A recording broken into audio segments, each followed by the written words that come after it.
Two guys either side of 50 with one dream to achieve middle-aged sporting glory. This is the Missing Links Golf Show.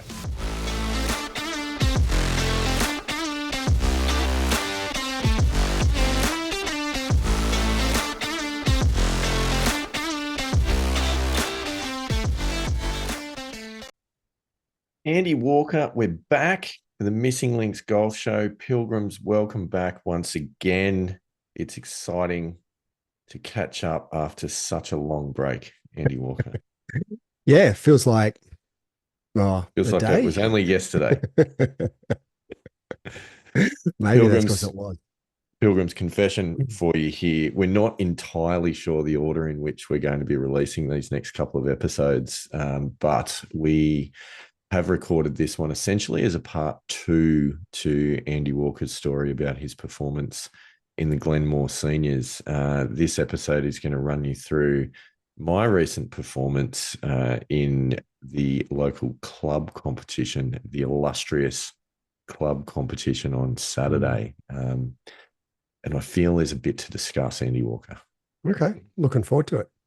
Albeit, I was going to say, albeit not quite as eventful potentially as your round. Well, I was going to say, if there's any element of the randomness that I had in my round the other day, then it's going to be quite entertaining.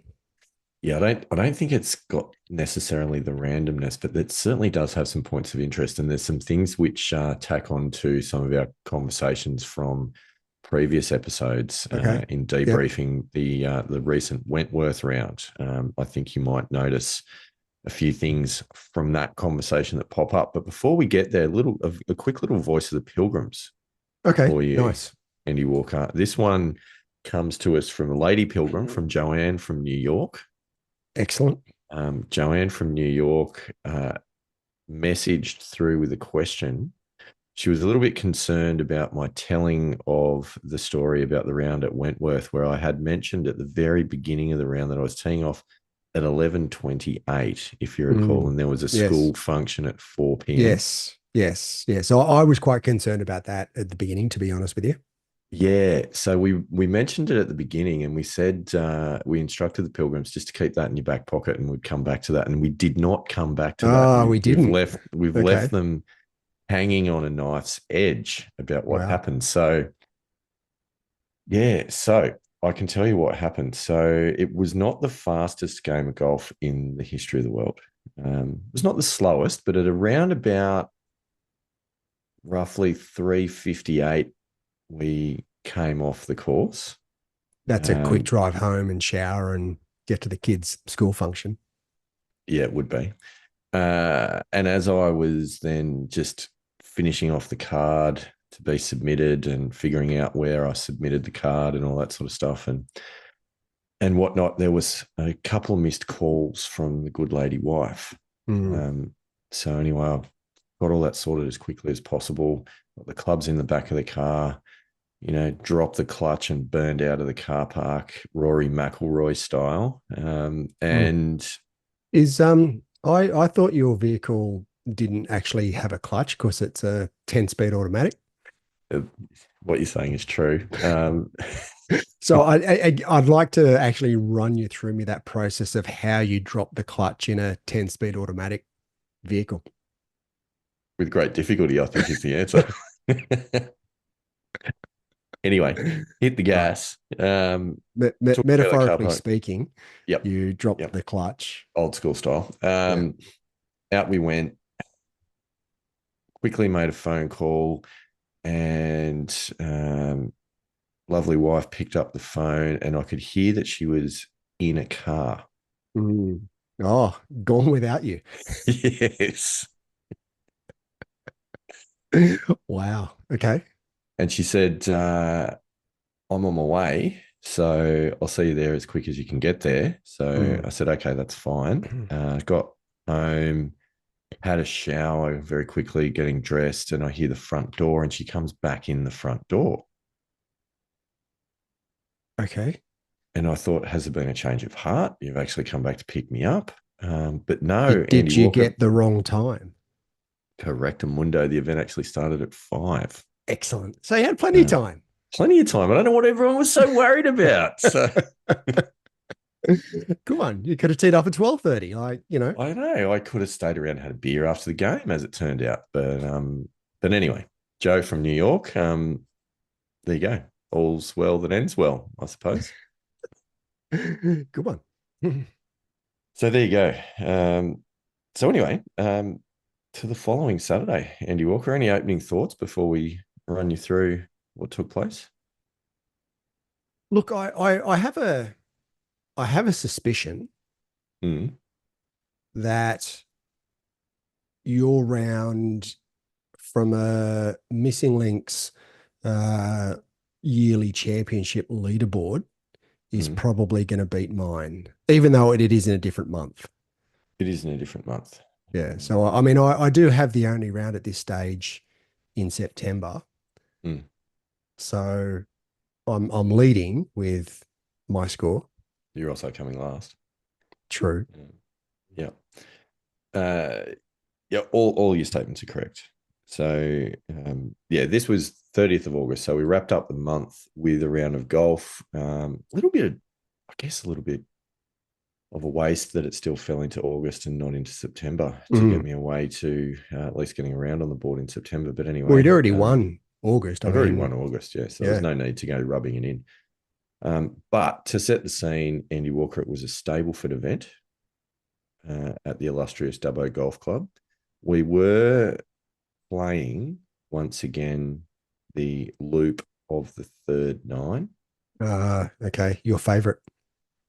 We have covered this, I feel, in previous episodes, but it does mess with the handicapping system, given the scratch rating, albeit certainly no easier to get around with Mm. plenty of water and plenty of out of bounds. But we teed off on 19. So we're playing 19 to 27. And then we played 10 to 18. So it was past Oh, 70 okay. for the day. Yeah. And given the way that the scratch ratings work and whatnot for this particular track, that meant that I was playing off a daily handicap Andy Walker of 6. Ooh. Wow. Okay. Mm. That's a bit harsh. Felt that way. It's actually the lowest handicap I've ever officially played off in a competition. Yeah, right. Okay. So there's that. Mm. That was quite good. But Stableford event. So just for those pilgrims that aren't necessarily familiar with Stableford event, the par gets you 2 points, a birdie gets you 3 points, an eagle gets you 4 points, albatross 5 points. Probably don't need to keep going. No. You get the point. A bogey 1 point, and a double bogey or higher is 0 points. Yep. Obviously, that is all net, so it's Yep. adjusted for the holes that you get, Indexed. Yeah. Mm. the holes that you get your handicaps on. So playing off a handicap of 6, I'll get one shot on the 6 hardest holes on the course. I hope that makes sense. So a past 70. So that means in order to play to your handicap, you've got to get it around in 76. What makes it even better is that the scratch rating for the course, because of the ridiculousness that they've come up with the way that they've rated it, was 68. Mm. So I would have to have shot 74 to play to my handicap. Well, actually, it would be a 75 when you take the slope rating into account. So 4 over, because that's your lowest ever It is. score, isn't it? 4 over. Mm, Okay. mm, mm, And you've got that just to play to your handicap effectively. mm. Good one. Oh, that's Yeah, fair. really good. Yeah. Mm. Anyhow, so we teed off on 19. It's always nice to go to the 19th before playing any other holes. So did you go to the 19th before you went to the 19th? No. I went to the warm up net. I went to the practice green. I went to the pro Okay. shop to pay my fees, but that was about it. Okay. There's no going into the 19th. Not a big fan of doing that. Certainly on competition days. I don't know about you, but it's not really my thing. No, I'd never really been a drinker on a golf course. Yeah. Had the odd beer on the second nine here and there, but it's not really, certainly not on competition days. It's not really the thing. Anyhow, so we start off on 19. So on 19, par four, really nice hole, actually. I don't get a shot. Okay. So no shot. So I've got a par for 2 points. So I hit a really good drive, actually. Got away nicely, straight up the middle. Flew the ridge in the middle of the fairway. I don't know if you know it, but No, actually, got no, over there. I've never played 19 to 27 at Royal Dubbo. Well, next visit, we'll have to get you Hmm. out there. It's not. I actually don't mind it. It's getting and grass condition is improving around the loop as well, so Hmm. it's not bad. Just It's not in a definitely not. competition. No, it's definitely. I mean, I like the nine. To be honest, I like the holes. I just don't like the Hmm. scratch rating. That's the issue. Yeah. Okay. So anyhow, got a good drive away. So I was left with it was a front pin. So imagine this kind of a two-tiered, fairly large green, diagonally running away to the right-hand side with two big bunkers that sort of fill in Hmm. that area on the right-hand side, just in front of the green. So front pin. I'm about 95 to the flag meters. That is so just over 100 yards. Yep. Pull a 52-degree wedge, um, and I did hit it well, but I pulled it, Andy Walker. A good, honest pull into the bunker. In fact, Hmm. into the second bunker. Cool. So it was a good, honest pull, Hmm. which is fine, So that bunker is kind of on the upper tier. So imagine you got the bunker shot. You'd probably land just on the upper tier, roll it down to the lower tier where the flag was. So just let it release out nicely is the plan. That was the plan. There's always a plan The execution on the other until you hand, get punched in the face. yeah, the execution on the other hand was not to plan. Hmm. What I did is I picked it clean, Ooh. really nicely, well and truly over the green. And there's one little tree beyond the green there that it managed to somehow bounce in front of, go around, and then finish behind, Hmm. which was great. So I couldn't chip at the flag. I had to just chip to sort of the center of the green, which I did. Left myself about probably 20 feet for par and Par or unfortunately, bogey? sorry, bogey because bogey because I'm into the sand across. Yeah, 20 feet for par, which I'm for bogey. Sorry, which I missed. Which meant no points. Yeah, I was going to say no shot, no points. Yep, no shot, no points. So off to a flyer. Hmm. I was quite annoyed Well, about that because I was kind of thinking like that was an opportunity hole, of course, particularly with a good drive up the middle. and I was going to say you're standing there with par 70 with a scratch rating of 68. You're playing off six. You've got to play to four, have four over to play your handicap, and you've just taken two of those on the first hole. So you've just effectively half your handicap gone, hole one. Yep, it's exactly what Feel, happened. feeling good? I was I was okay at that point because it's the first hole. There's a lot of golf to be played. Practicing acceptance. Yeah. I mean, obviously, you want to do a little bit better when you're 95 meters out in the center of the fairway with a gap wedge in your hand. Mm. It is fair to say. Um, so anyway, we move on to the next hole, second hole, 20th hole. Tough hole. I do get a shot on this one. Longer par four, pretty tight driving hole, slight dog leg to the right. Uh, yeah, tricky hole. There's a fair bit of trouble off the tee there in terms of trees. So what I decided to do was to overdraw one to the right. Um, Started right, continued going slightly further right. Smoked it though, absolutely flushed it. And on the right hand side, I got far enough right to miss the trees, and it got out onto the 16th fairway, which is the adjacent hole running up in the other direction. So would we call that an overdraw? Yeah, we would. That's exactly what we would call it. I think we've been through this in recent episodes. Mm. It's an overdraw. There's no snap hook in there. No, no, it was an overdraw. May have been some alignment issues to begin with, but it was a really nice. It was a beautifully flighted overdraw. Yeah, to the Excellent. 16th fairway. Excellent. Now that left me. So imagine it's a dog leg right. So I've gone right. I'm kind of cutting the corner, but I'm on the adjacent fairway. So to come back, I've got to come over the trees. There's a couple of those really nice big eucalypts that are right in the way. I'm Mm, about 140 meters to the pin. So I want to hit an 8 iron, but I know I'm not going to get an 8 iron over those trees, right? yep. So I hit a 9 iron, hit a really good 9 iron just short of the front edge, which Yep. I was quite happy with, which would leave me with, sort of puttable. So nice 2 putt par, which became a 2 putt bogey because the first putt doesn't count because it was off the green. Okay. So unfortunately, Good stats.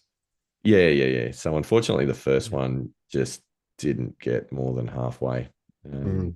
It was pretty ordinary, but a solid 2 putt from there for the putting So, stats. so was that just a misjudgment of the fringe, or was it just rubbish from a general putting perspective? What it was the fringe is Kaiku. Yeah, and that's tough. Like putting off Kaiku or through Kaiku, like you just don't know It's what you're going to get. inconsistent. It's inconsistent, and it It's just the bounced and whole bobbled. yeah, it's the whole box of chocolates Yeah. Forrest Gump thing. How is that pronounced in the US? They don't say Kaiku. They call it something else. It's still the same word, but it's pronounced quite differently. Yeah, They right. hear Okay. us say that and they look at us and go, "What are you talking about?" So Mm, okay. we are aware of that. Love to hear from you, American pilgrims, of how you actually say the wonderful grass Kikuyu that we know and love in Australia. Because there's a couple of decent Kaiku based courses in the US. I think Riviera's is Kaiku, isn't it? I know there's a few. I'm not sure exactly which is Yeah. which. It might be. It might be because Yeah. I I, remember I think hearing. I remember hearing one of the Aussies. I think it was Ian Baker Finch that was doing some commentary mm, on one of the PGA Tour tournaments talking about Kikuyu, yeah. and his fellow Yeah. commentators were just at an absolute loss for words as to Yeah, what he was right. talking about. Okay. Yeah, no, I remember Steve Elkington winning the USPGA around Riviera. That was sort of the first time I'd sort of stood up and taken Right. notice The of elk. the course, sort of well before we got pay TV and Mm, access to the PGA Tour. So yeah, mm, mm. but anyway, we're not talking about the PGA Tour. No, absolutely not, because I'm 3 over after 2 at this point. It's a long way from the PGA Tour. So we move But on it's to quite cute, 21. though, so there are some like similarities. There are. But anyway, to answer your question, it was the first one was stuck in the cocky really, and it just killed it because it was an uphill putt the whole way. So Yeah. it lost speed by the time it got to the green and didn't really go anywhere. You feel as though Um, like a wedge or a gap wedge could have been a better option? And then maybe it came back to the confidence that oh, you don't without a doubt, necessarily have with short game. without a doubt, that was all at play for sure. Mm. For sure. Um, because the bump and run would have been the go. And I Yeah. remember I was standing there in front of the green, kind of umming and ahhing a little bit, kind of thinking, do I putt? Do I chip? Do I putt? Do I chip? Mm. And really what made the decision was, if I'm in two minds about it, generally speaking, the bad putt is better than the bad chip. And Yeah. if you're not feeling confident with the wedge, don't Mm. use it. And So do you feel like the putt was better than potentially what your chip could have been? it could have been. Who's to know? Who's to know? Didn't work out either way. Fair enough. So we move on to 21. 21 is a short par four, but a difficult par four. There's out of bounds up the left. There's water all down the right. It's quite a narrow driving hole. If you pull driver, it narrows in your landing area as well, because there's trees kind of cut in on the left. Then there's a massive big pot bunker in front of the green, well below the level of the green. And the green is quite narrow back to front, Mm. quite shallow, I suppose you'd call it, actually, not narrow. And then there's water over the back of the green as well. So there's a lot to deal with. Yeah, a lot going on. So I pulled driver because it's probably more accurate than any of my other longer clubs anyway, and smoked one. Hit a great drive Nice. up the right center, which was good. So I had an approach. The pin was tucked sort of right behind that bunker. I was about 50 meters out. So little kind of sand wedge feel shot, hit what I thought was the perfect shot, and it hit the top of the lip of the bunker at the front of the green and rolled back down into the bunker. Oh, tough I break. do get a shot on this hole, though, bear in mind. I do get a shot. So I then hit what I thought was a pretty good bunker shot. Did you have any thoughts of the bunker shot on the 19th when you were in the bunker on funny, 21? funny you say that because I did.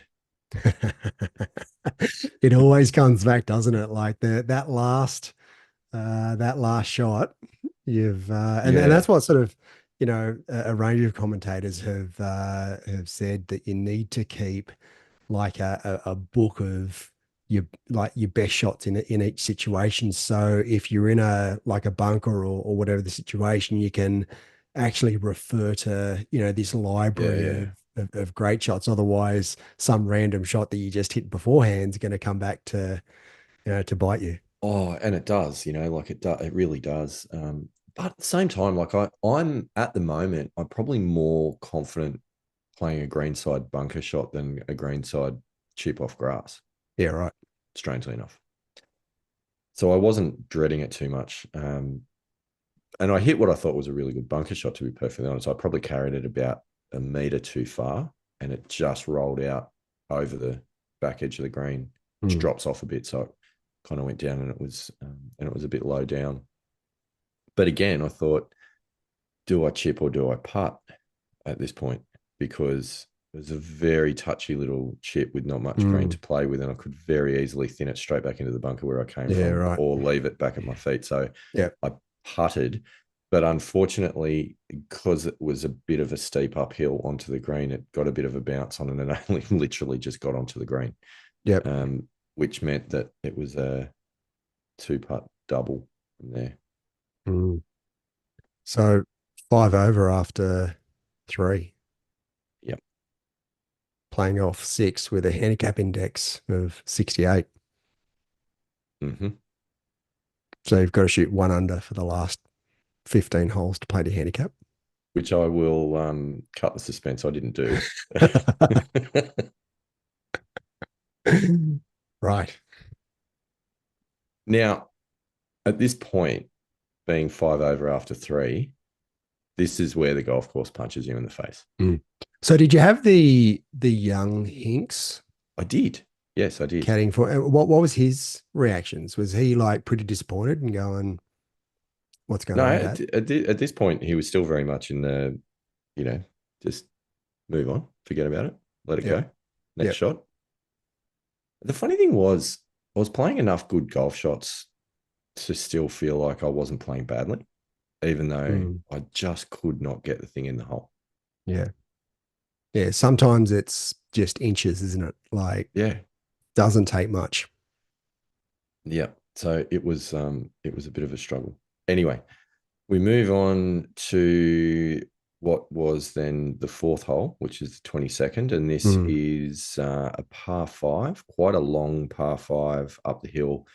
You drive on this, if you hit a good drive, it gets to or just past a slight left-hand corner. It's a bit of a minor dog leg, then it just goes uphill all the way to the green. It is, you'd really have to latch on to two good ones to get to the green in two, particularly because it's uphill and then the green is protected by two bunkers left and right at the front. Quite a Yep. steep little uphill into that. And just to make things a bit more enjoyable, there is out of bounds left and there is out of bounds right. I don't mind an out of bounds left and an out of bounds right. Sounds like on 19 to 27. Yeah, because it's a bit of a loop that goes Mm. around a housing estate. So So the is it houses both sides or is it just houses there down one side and then trouble down the other? there's houses down the right. There used to just be bushland down the left, but that's actually just been opened up for more housing. So now there's Okay. sort of blocks with construction and various Mm. things up the left that are Yep. now Yep. becoming houses. So Yep. it's like it's a tough hole. You've got to be long and you've got to be straight. There's no two ways about it. So Mm. Anyway, stepped up, smoked another fantastic drive. Like I was hitting driver really, really well. Nice. Hit that well. Was up on the fairway. I thought I'd take. I kind of. I could maybe have had a crack at the green with a 5 wood if I really latched onto one, but just looking up there, going bunker left, bunker right, not much advantage. So I thought I'd play the 4 hybrid for safety, leave myself about 40 or 50 out. Mm. Have a wedge on. So I played the hybrid nicely into the left trees. For And safety. yeah, and was dead, Yeah, right. just dead. Mm. Bear in mind, no shot on this hole. Mm. Don't you love it when you look at the aggressive option and you go, no, I think that's just too aggressive, so I'm going to pare it back, And then you hit one worse. and you just hit it into the rubbish, the bundi Yep. on one side or the other. Yep. Mm. So I was just in this horrible, scraggy, barky, bare dirt kind of lie Yep. with not like I couldn't go up. There was no way I could go over the trees to get to the green. So I had to punch through. And there was just a whole heap of little scraggy tree trunks, small gaps. Mm. So I thought, it's all right, pick my gap, 7 iron, Mm. bump one out towards the front of the green and middle stump straight into one of the trees. Couldn't see that happening from a mile away. And it's come back past me Excellent. further into the trees. Excellent. Excellent. So I'm now further into the trees for 3. Don't get a shot. Mm. Still can't go up. Got to punch out. Can't get to the green bunker in front. So I'm like, all right, best case scenario is that I can punch out, chip on, make a putt, get a point. Yep. Or punch out, chip in, get 2 points. Like Mm. that's the option. So squarely staring a potential another double in the Yep. face. How do you think my mental state was at this point, Andy Walker? Well, I mean, and we talked about it last night. You've got a caddy there to help you out. So I would expect with the caddy and given like the young Mr. Hinks, he's got a pretty decent skill set at calming you down. So I reckon you'd be feeling pretty good. What I noticed at this point, he had started to give me a relatively wide berth. Yeah, right. That's not ideal when your caddy starts doing that. I don't know if it's because he was concerned that I was getting cranky or if he was Mm. just not wanting to be associated with the sort of Mm. golf that I was playing at this point. So did you feel as though maybe he was going to like dump you and go and caddy for one of your playing partners? You hadn't seen the way they were playing. Yeah, right.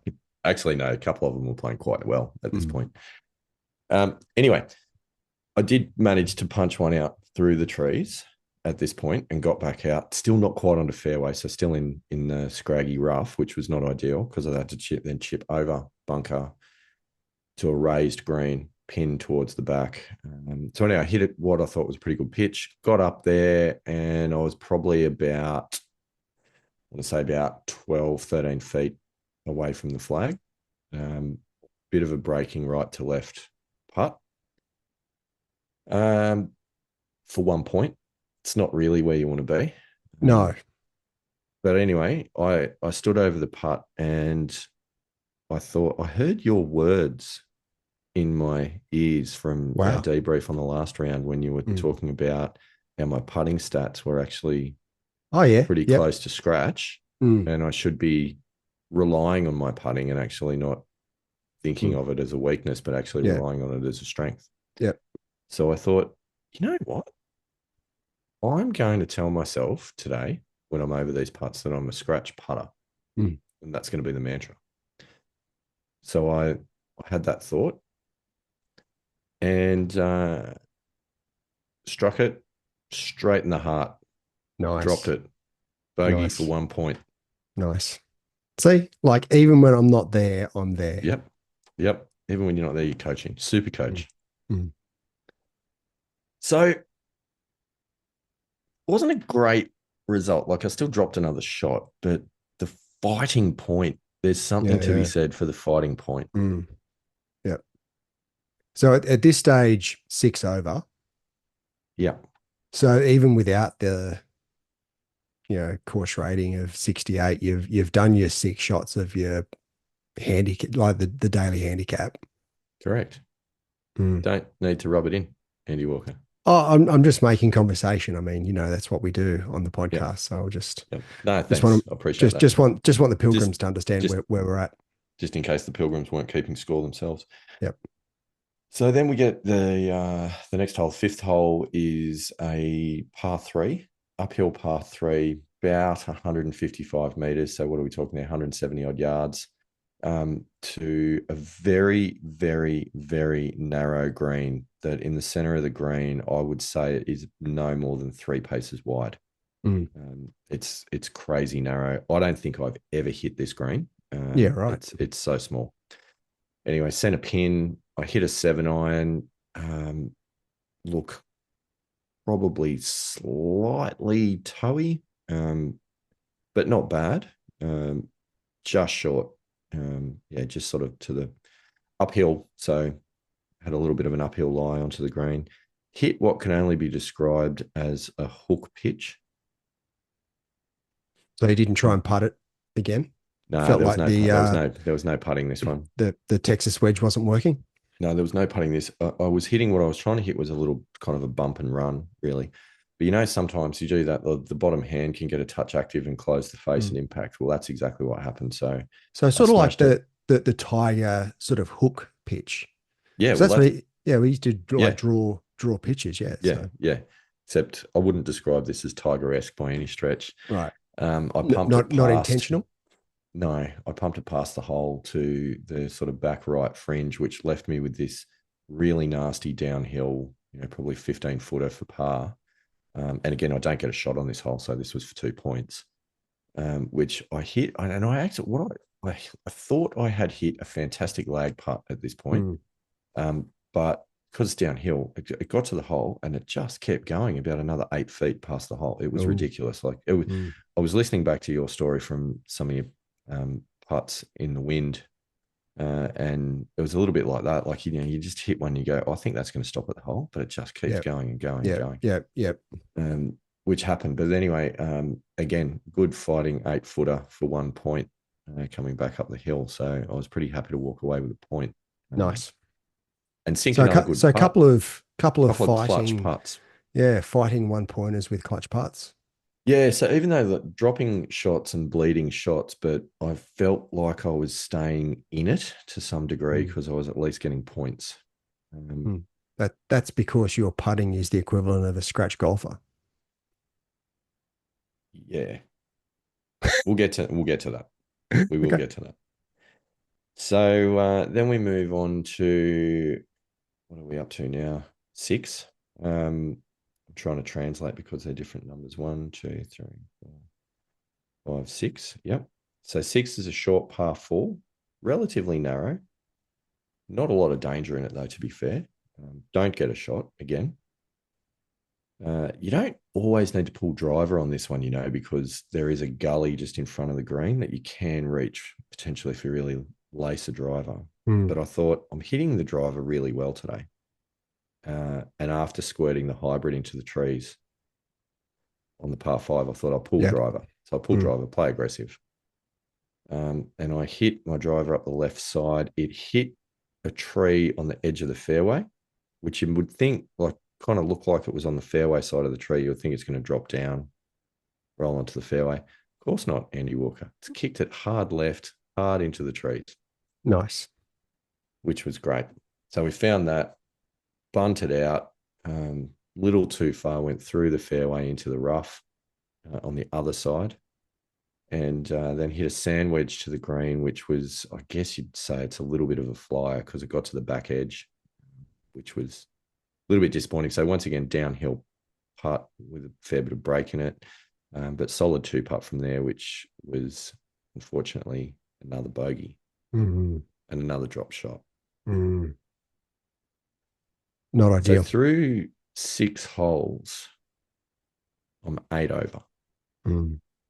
And haven't made a par. I've not yet made a par. Mm. Feeling Thoughts? good? I wasn't. Mm. Was I your was. was your caddy positive or? Sending you good vibes. He was all right at this point. He'd come back. He wasn't keeping his distance anymore, so he'd come back. Was having a chat. So anyway, we get now to 7.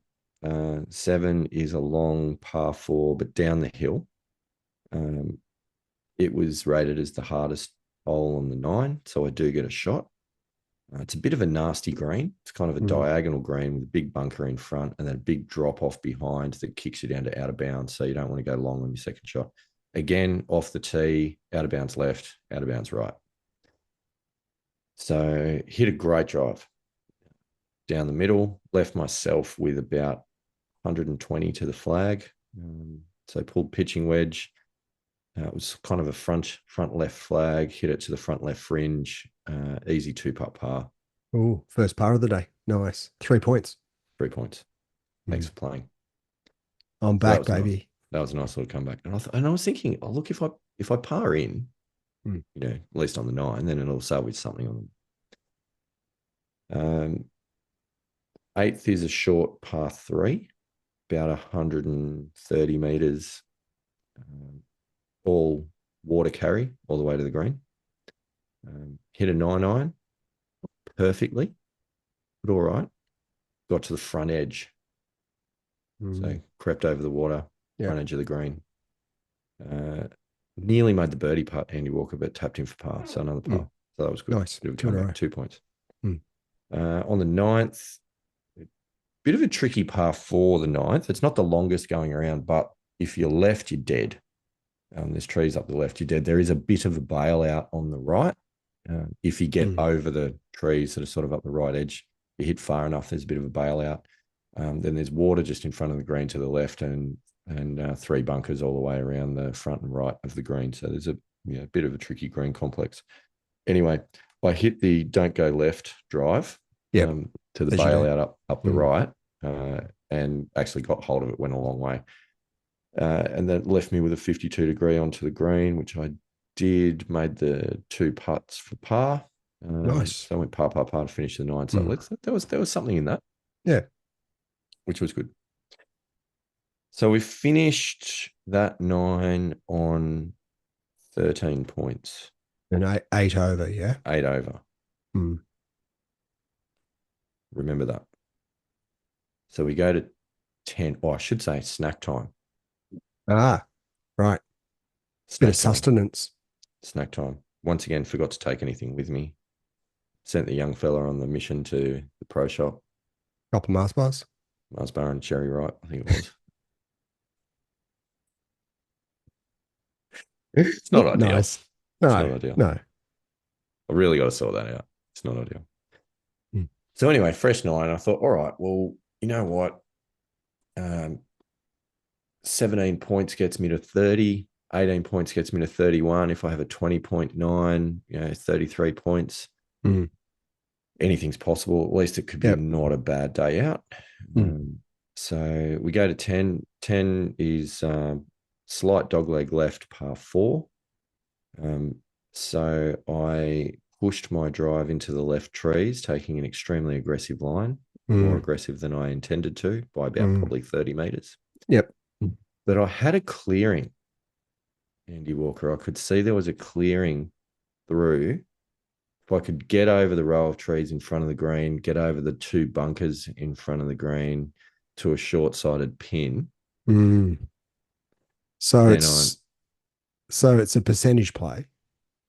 Well, it really was the only play, to be honest, because it was a 52-degree wedge from there. The lie wasn't too bad.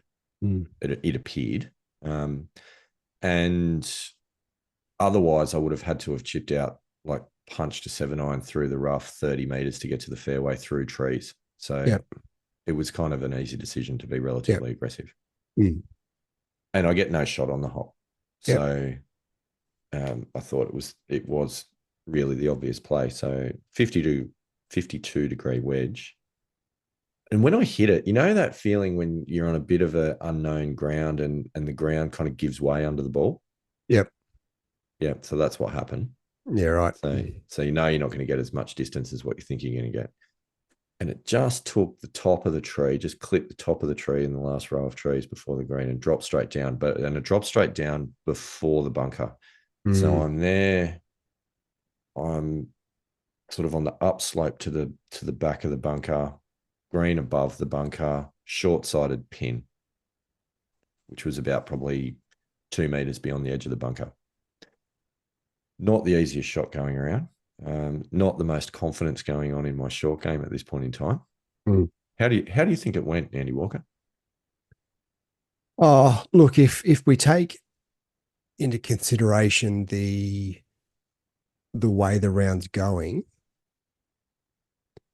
and certainly, if we take 19 for an example, and the bunker shot there, and then Mm, the putting or the Texas wedge putting exhibition, and I mm. know as you've said, and we've covered the lack of confidence around the short game. I'm not seeing a high percentage of success here.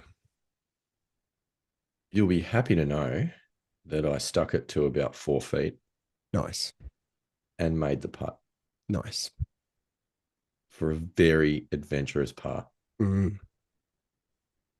which we're now on 4 on the bounce, Yep. which is pretty good. So we go to 11. 11 is a par 3, was playing about 150 meters, front pin, which is between two bunkers with massive shoulders on them. So you kind of got to fly the pin, forget about the pin, and just aim for the center of the green. Mm. About 150 meters. So I pulled 7-iron and flushed it, but pulled it, and it went miles. Mm. Like when I got down to it, I finally found it. It was beyond the green. It had gone 175 meters according to the shot scope Wow. stats. Mm. Interesting. Yeah, the big flush pull, that just flies forever. Yeah. Yep. And it was actually kind of through the tree line, and the 11th comes back on the 10th. So I was kind of on the edge of the 10th fairway. And I had to wait for the group on the 10th to tee off Mm. before I could go out and play the shot. So they Yep. teed off. They were in their carts, drove up to their balls as I then got over my ball, and I had to come over a tree to get back to the green. So I hit a sand wedge, big floppy sand wedge, nice and high, straight over the tree, back to the center of the green. To which there was a group of ladies that were playing up 10. They all turned around, stopped, and shouted, "Great shot," and started clapping. Nice. Which I said, "Thanks very much. I appreciate that. Mm. Thank you." It's always good Walked to over, impress the ladies. walked over to my playing partners on the green. And I said, I don't know how I feel about getting applause for a recovery shot when I've gone 40 meters to the right and beyond the green on a par 3. Take it when you can get it. So, yeah, anyway, but that's what happened. And then left the putt in the jaws about a centimetre short. Ooh. Mm. Tap in bogey, dropped a shot. Disappointing. 9 over. So we moved to 12. 12's par 5, water up the left. You may Favorite hole. recall, Mm. this hole from Mm. previous tellings. Yep. So smoked a drive straight up the middle. Nice. Got aggressive, went straight up the middle, which was good. And I thought, you know what? I might be able to get there with a 5-wood. Really? Because it's a long par five. Like I wouldn't have thought you could get there that easily. And the second shot's it's not an easy second shot. It's not an easy second shot at all because you've got the second lake, there's Yeah. trees, there's the bunker front Mm. right.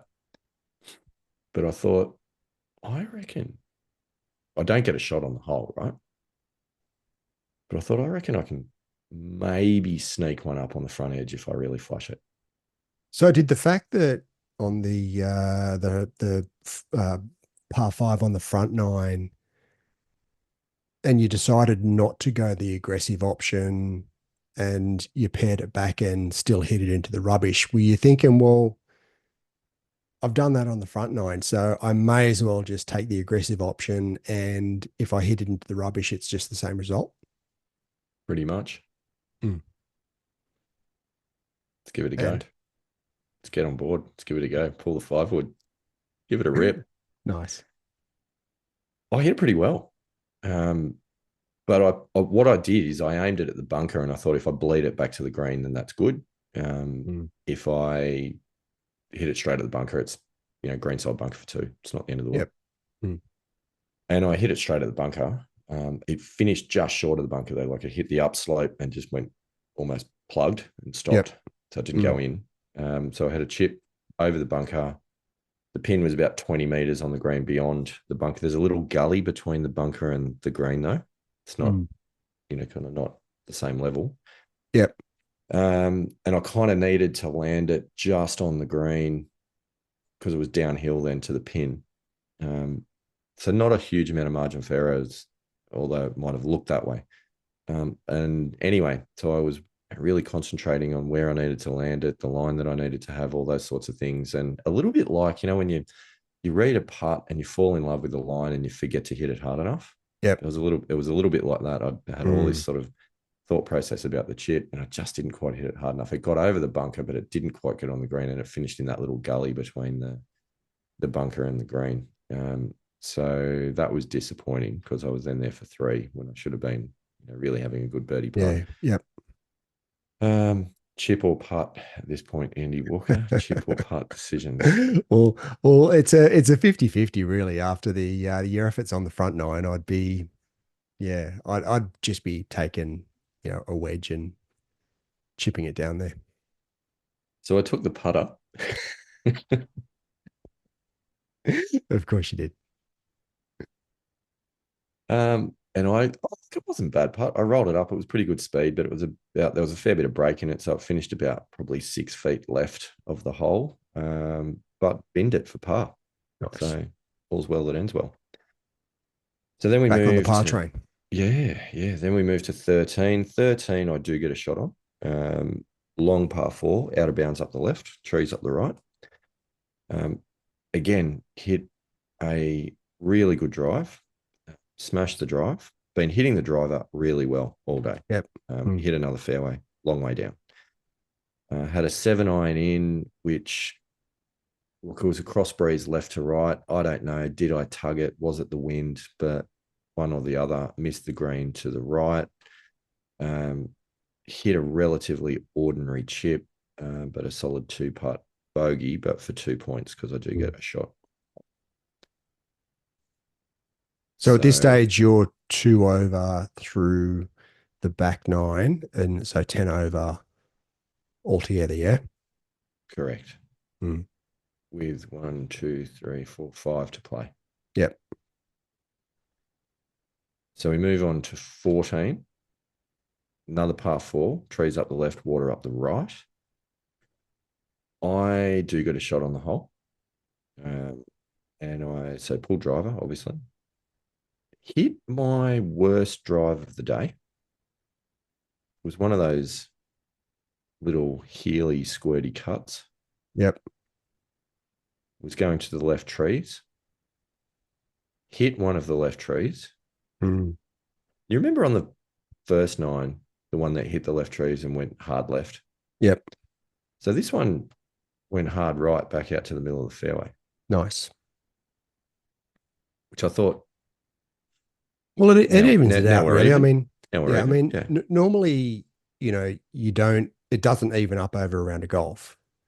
So the fact that it has done in this occasion is not necessarily a bad thing. I'd agree. So it was on the fairway, but I was about 190 to the pin. So in the imperial system, what's that, about 210 to the pin? Yeah, probably maybe a little bit more. 208, something like that. So quite a way. So anyway, at this point, as I was standing there over the ball, contemplating which club to pull out of the bag, the young man, caddy, said, "Oh, Dad, look what I found." "What's that?" He goes, "I've got a 4-leaf clover." And I went, "Okay." And he goes, "Apparently you got to eat it to get the luck out of it." Really? First I'd heard of it. I'd never heard of that before either. So he ate it. Okay, as you do. Yeah. We won't discuss how many pesticides that greenkeepers use on a golf course, but yeah, let's just leave that aside. Yeah. Anyway, he ate it.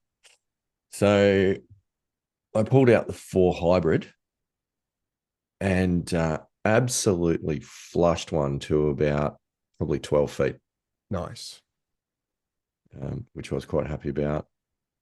Again, though, left the birdie putt in the jaws about a centimetre Mm, short of the hole, mm. tapped in for par. But Seems to because I be gave it a shot, the story of the last few days, because the amount of oh, times I I did know, that I know. a couple of days back at Glenmore was I reckon I had probably 5 holes where I left it somewhere in that sort of centimetre to an inch short, No. dead in the heart.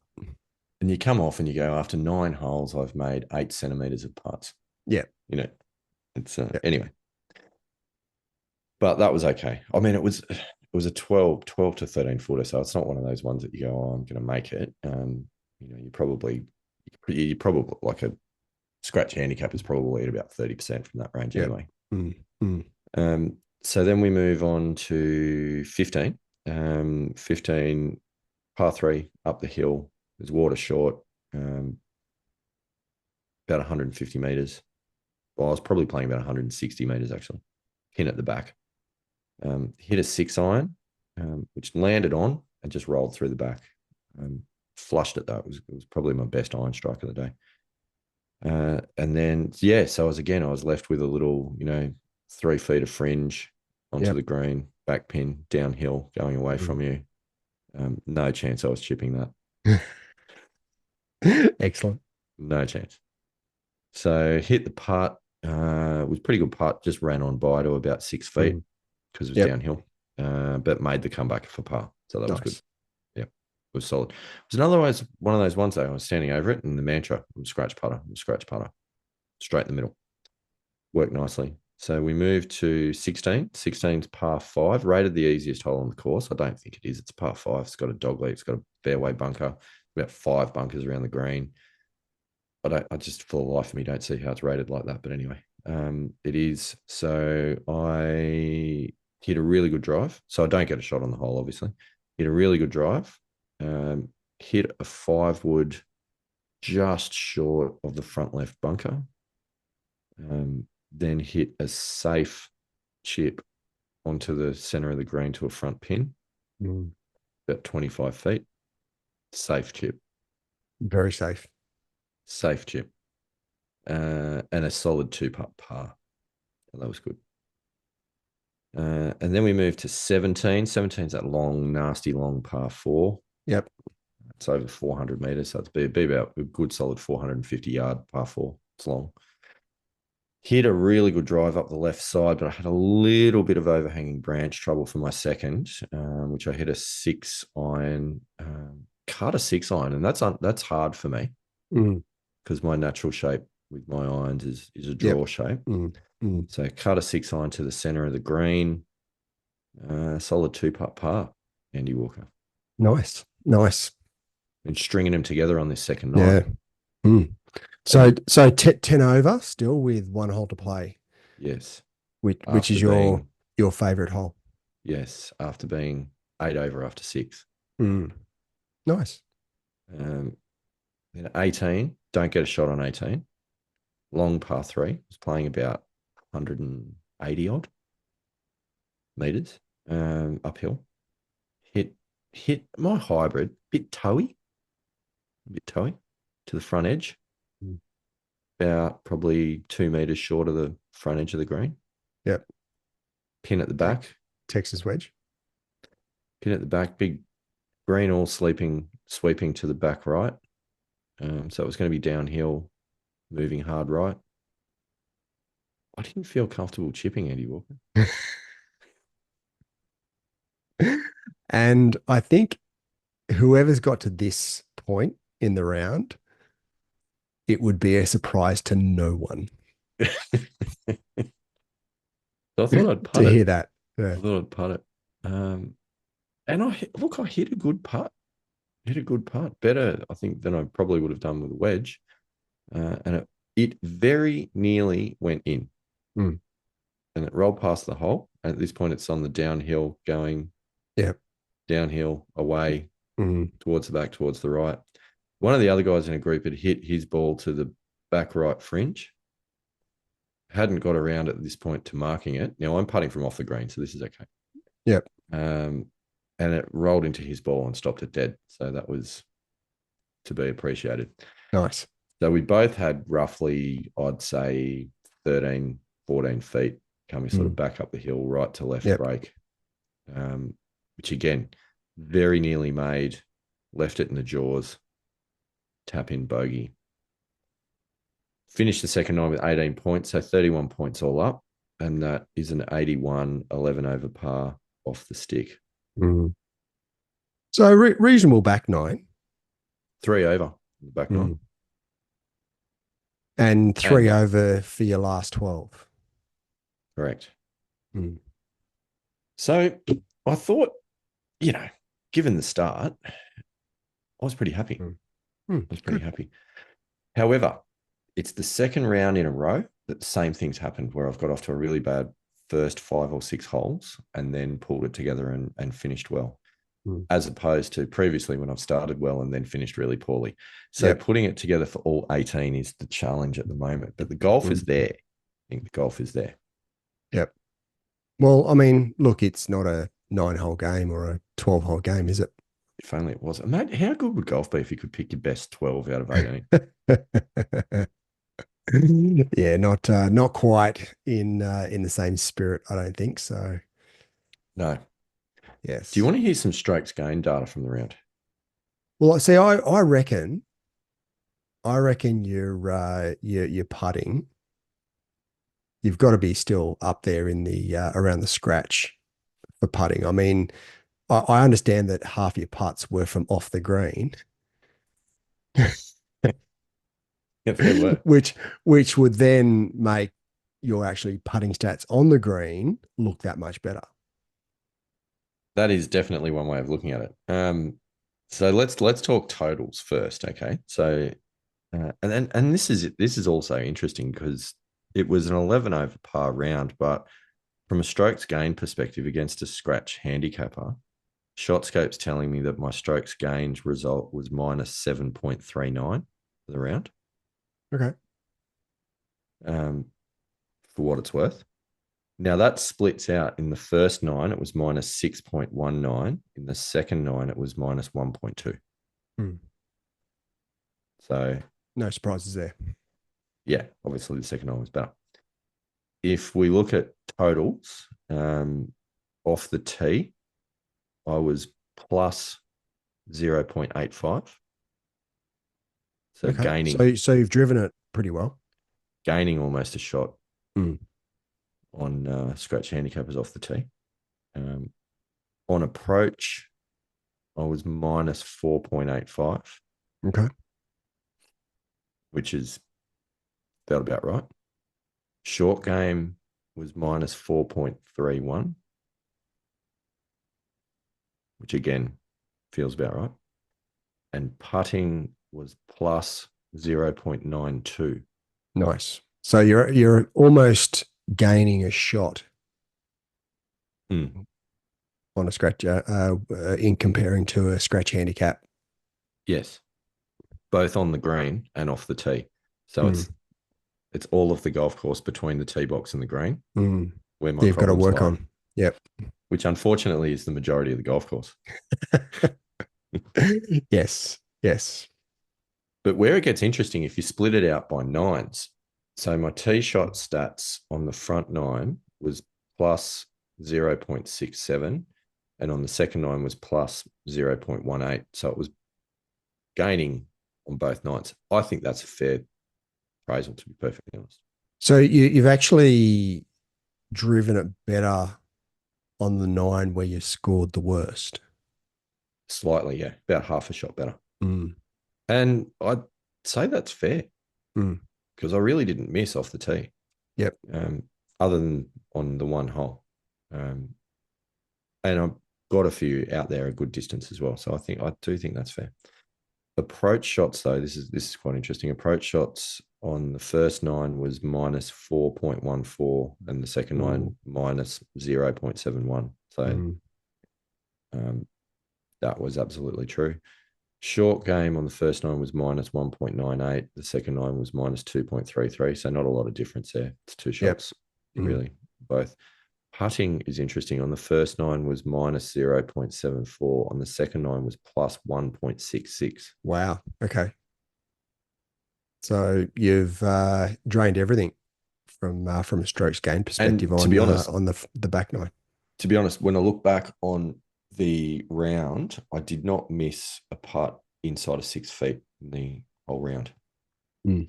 And the difference was on the second nine, I had to make a few in that 6 to 8 foot range, Yep. which I did. So Mm.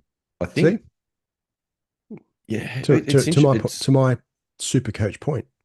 I think you're right. Like, and the other thing was when I started to believe it, and when I Mm. started to say it, I actually putted even better. Yeah. Yeah. Well, I Um, mean, and again, that was the point that I made last week when I was talking about Sean Foley and what he said about Justin Rose when he initially thought that he wasn't a particularly good wedge player. Then when Sean Foley showed him from a strokes game perspective, he was best on tour. hmm, He actually then performed better because he believed that he was the best on tour. yeah, So yeah. it's amazing that psychological edge, I guess you could call it, when you've got stats to back up a certain position and belief system, you can actually go out and execute even better. No, you're right. You're right. There's one caveat to this, Pilgrims, if you're listening, is that the brain knows BS when it hears it. Mm. So if you are a particularly poor putter and you go, well, this has been an interesting story. I'm going to go out tomorrow and I'm going to tell myself that I'm a scratch putter and I'm a really good putter and I'm the best putter in the world and all these sorts of things. And I'm going to expect that it's going to make a difference. If there isn't the evidence to support that, your brain's going to point that out very quickly and it's not going to believe you. So you've got to have some degree of evidence. Unless you're not aware of the evidence, which in this case, before we had the conversation last week, the evidence was there. You just weren't aware of it. Oh, absolutely. Absolutely. So I guess the story to that is keeping your stats is really important Yeah, for to sure. not just know the areas of the game that you got to work on, but to also appreciate the areas of the game that are performing well. Yeah, for I sure. wouldn't have known any of that without having the shot scope system, Mm. or for yourself the Arcos system. I wouldn't have had that evidence to be able to support that. But at the same time, there's no point in this example. There's no point in me going out there next round going, I'm a fantastic short game exponent. Like I've got great hands around the green. My brain is going to say, you are having a lend of yourself. That is not true.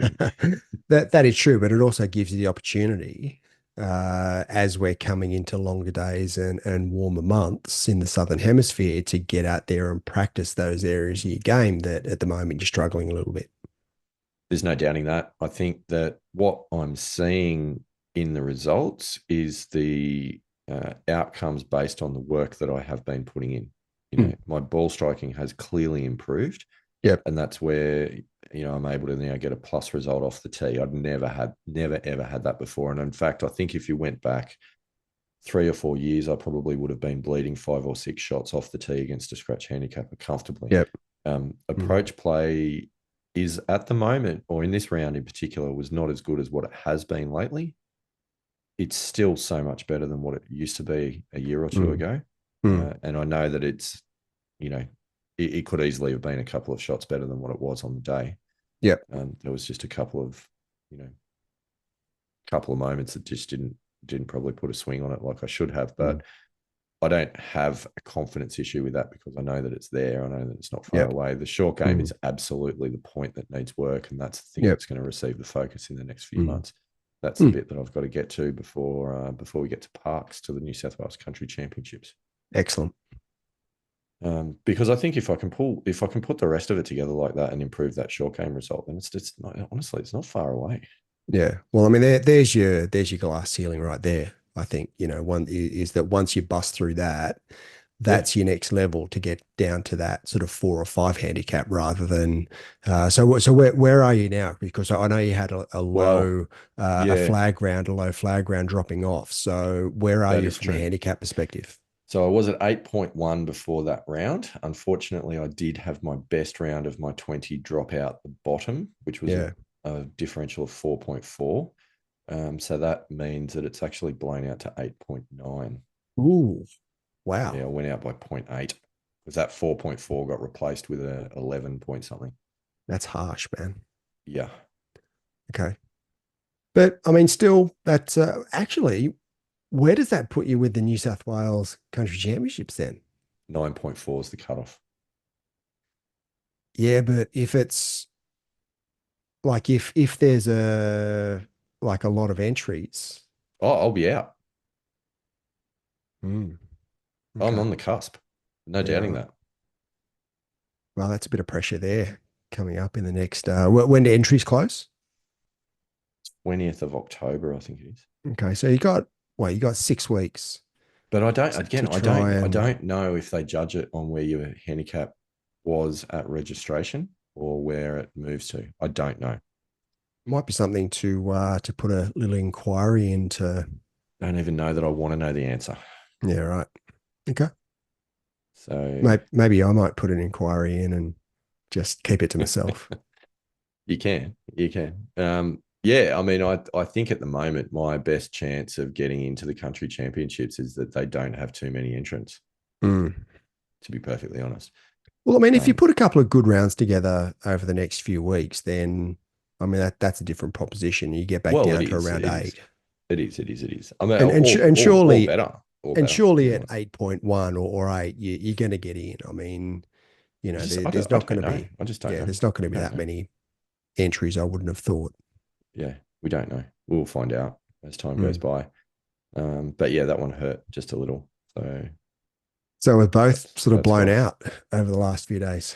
Yeah, which is it's disappointing, isn't it? It's not really the Mm. story that the Pilgrims want. No, no, but I think we said last night it's not a linear journey, so we're going to have these plateaus and roller coasters, and we've just got to accept that as you know part of the pilgrimage. Funny thing is though, I think if you ask me, was I a better golfer? When I got to 8.8 the first time when I dropped under 9, that was after the Macquarie Cup. So that was at Easter. Mm, mm, So if you were to ask me, do I think I was a better golfer then or now? I think the golfer that I am now is much better than the one that I was then, yep. with the possible exception of my short game crisis, but Mm, that's temporary. But the gains I've made in ball striking is so much better now than what I was then, yep. I think. Mm, And that's with the summer to come. yep. A summer of lots of golf, lots of practice, getting out after work.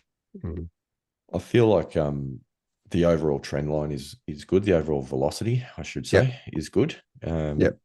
But it's just a case of putting it together. And that's the thing at the moment, like in the last few rounds, I've put together a good sort of 12, 13 holes, and then 5 or 6 have let it down. Mm, mm. And look, you're always going to make a few mistakes in a round of golf. There's very few golfers I think that have ever had a round of golf and not made a mistake of some description. Mm. I think it's just about managing those and those double bogeys. I think that's sort of the next level of eliminating, or at least as much as you can, the double bogey. Oh, for sure. For sure. And, the first hole, that was a stupid double. Yeah. It really was. Mm, Because even take the shot out of the bunker out of the equation, I should have hit the green, you know, from 100 mm. out, Yep. should be hitting the green with a 52-degree wedge.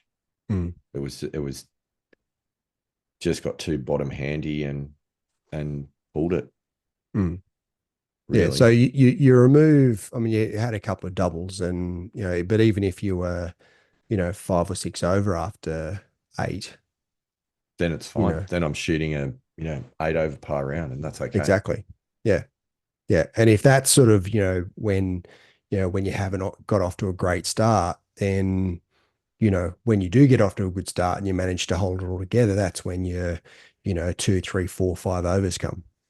Well, that's also where a different mental challenge starts to come in as well, because Mm. it's one thing to have, kind of blown your shots early and know that you've got to fight the whole way through just to get a reasonable round. Yep. But then when you get off to the good start, obviously that's when you got to avoid that getting defensive feeling and trying to hold it Yes. together. And Correct. and that's just a whole nother set of challenges. So Mm. I need to put myself back in that situation to actually Yeah. practice that again. Yeah. Yeah. Yeah, it's one thing to get off to a bad start, but the real challenge is when you're off to a good start and through 12, 13 holes, you're only a couple over, Mm-hmm. and even if and even if you blow it for the first couple of and you look, back to where I was earlier in the year, in that I had, a few of those rounds where I was, one under or two under with a few holes to play and just let it slip. But then all of a sudden it all clicked, and I shot that 200. I think I birdied three out of the last five holes. So, Mm. you put yourself in that position often enough, Mm. and at some point it's going to click, and then all of a sudden you're off and running, and you've broken that glass ceiling. Yeah, that's right. I'm just hopeful that the next round I actually get an opportunity to do that rather than have another one of these get off to a Mm. bad start and have to recover rounds. Yep. I mean Yep. it's been okay though, because that has been practicing the sort of the mental toughness muscle and the Mm. hanging in there and Yep. not throwing it away. Because Mm. to be honest, at 8 over after six, or even more so at 5 over after three, and Yep. then on the fourth, being in the trees and hitting a tree Mm. trunk, like Mm. that was the moment. Yep. And that was where the blood pressure started to rise. And if I was Yeah. going to throw it away, it was right then and there. Mm. But to Mm. be able to still punch out and get up and down, Yep. that was actually the moment of the round. Mm. Yeah. Yeah. Yep. So look, I think it's just getting out there and just putting yourself in that position, keep doing the practice, you know, get out there, do some short game practice to sharpen that side of your game up, and it's just a matter of time. I don't think there's no reason why, say by the end of the year, why you can't be in that position to be down around that 4 or 5 handicap with some consistent effort. Mm. Well, that's very much the plan, Andy Walker. So Mm, we'll see how it transpires. mm. And then what's not too far away is early 2025, where there's a reasonably significant event happening, Isn't there though? and we're off and running. That takes this show to a whole nother level. We're going to have to change the intro though, because it won't be two guys either side of 50. Happy with it? I think we will. In fact, when we change the intro, the question is, do we then move from season one to season two? Mm. Well, that's the question, isn't it? Or does season one go forever? I don't know. Yeah. Well, It's possible. Anyway, these are stories for another day. But Andy Walker, we've got some exciting things coming up in the near future. We've got some guests potentially joining we us do. Couple in of guests. coming Yep. episodes, Mm. which will be very, very cool. Yeah, I'm not going to give anything away, but some people that I think pilgrims you're going to love hearing from and going Mm. to get a huge amount out of. And I know I'm very, very excited about what's planned in the next few episodes. And also, not too far away is our 50th Mm. Yes. episode. Half. That is not birthday. Yeah. Well, that too. Yeah, episode. So we're gonna reach the half century in the next Yeah. next few episodes, and that's going to be a very exciting development. If you had sort of said to me when we started in October last year, do you reckon you'll get to 50? I would have gone, yeah, probably, but we'll see Quite how it amazing. goes. It's quite Because we, amazing. we we did we did sort of jump on the mics and just go, well, we'll see See how how we it go. goes, See how and we go. see if it works. And it seems to have resonated at least with a few people. So, Well, just looking at it, um, we are now. Where is my locations tab? We are now, pilgrims, bear with me, 38 countries. Cool. 38 countries. Mm. Must be getting translated a fair bit. I mean, whoever's listening to us from Lithuania, I'd love to hear from you. Didn't even know they played golf in Lithuania. I'm sure they do. Um, Mind you, there was a few places that I didn't realize they played golf, where we've got there's some. some unusual ones on the list. And in terms of cities within those 38 countries, it's currently at a count of 414 different Mm, cities. mm. That's quite something. I would not have thought that there would be that widespread an interest in what was going on the dodgy weekend golf games for two blokes in Australia. Well, apparently there is. So, you know, I don't know. good luck to us. Yeah, why not? I guess it's relatable, isn't it? We fight the same battles that everyone fights. Mm. Yep, But I feel like we're learning things, and if we're learning things, then hopefully the pilgrims are learning things, and it makes their golf a little bit better. That's really the absolutely. gist of it. 100%. So, yeah, I guess thanks for listening to all of you in those 38 countries and 414 cities around this fair globe of ours. We Yep. will keep fighting the good fight, and we'll keep you abreast of how things move. I guess it's fair to say at the moment we're feeling like, I don't know, not bad, not great in terms of Mm. performance. Yeah, There's look, I some. mean, we've had some setbacks. I've had some injuries. Mm, So I think that it's a reflection of really life in a lot of ways. In that we've had some good stuff, we've had some bad stuff, and we've had some stuff in between. I mean, it's a pretty decent reflection of just how life goes. mm. Get good breaks from bad shots and bad breaks from good shots, something like that. Mm, Play the ball as it lies. mm. On that Close note, enough. on that note, I think that's probably us done for this episode. Andy Yes. Walker, how do you feel? Yeah. Look, I'm feeling good. Okay. Looking forward to the next couple of weeks and a couple of games in a couple more senior events and interview a couple of quality guests. Mm, And yeah, got a lot to look forward to. very good. And in the short term, any advice for everybody? Rock out, Pilgrims. Nice.